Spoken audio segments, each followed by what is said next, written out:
Daily Gospel Reflection with Father Jack. Friends, brothers, and sisters, nothing can stop God's plan for your life. Reflect and be blessed.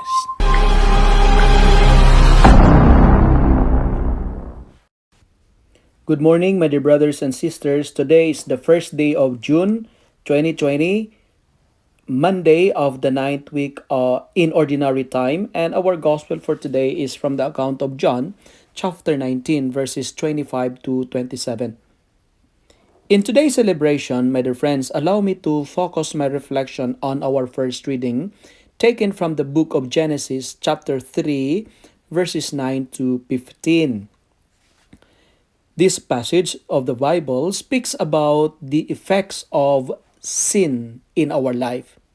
The effects of sin in our life. I'm going to talk about the effect of sin in our life today.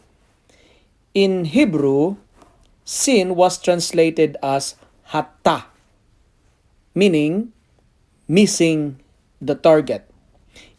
Hata means like you are supposed to do it, but you were not able to do it.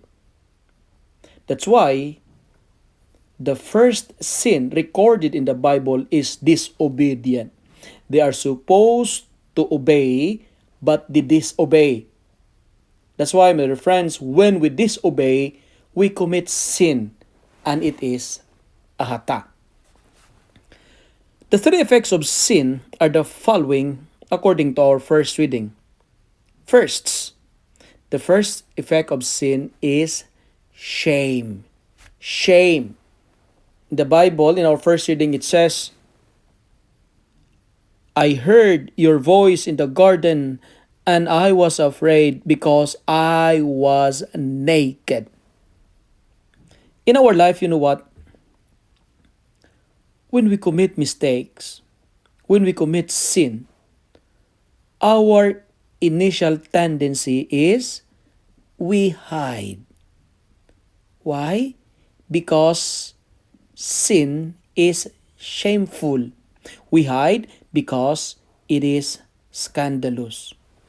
We hide because shame is a denial of truth. The second effects of sin presented in our first reading is denial. Denial. When we do something not nice, we don't accept it, right? We refuse to accept our mistakes. It is a rejection of truth. Nowadays, many of us are members of the denial club. And you know,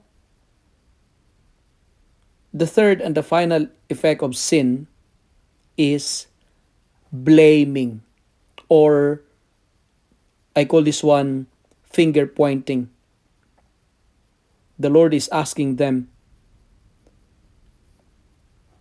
have you eaten the tree I ordered you not to eat? And the man replied, that the reply of the man was, the woman tempted me. And on the other hand, the woman blamed the serpent of deceiving her. Friends, the devil is like a serpent. Its job is to deceive the beloved of God. The job of the devil is to deceive us and always not to accept the mistakes, but to blame it to someone. Friends, be careful, because every temptation is like an apple. It is very pleasing, look good, and nice, but has a destructive consequences. In philosophy, we call this one apparent evil. It appears good, but the end, it will destroy you. Temptation is like that.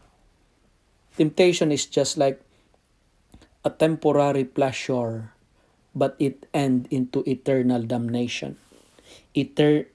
temporary satisfaction, but it leads us to eternal damnation.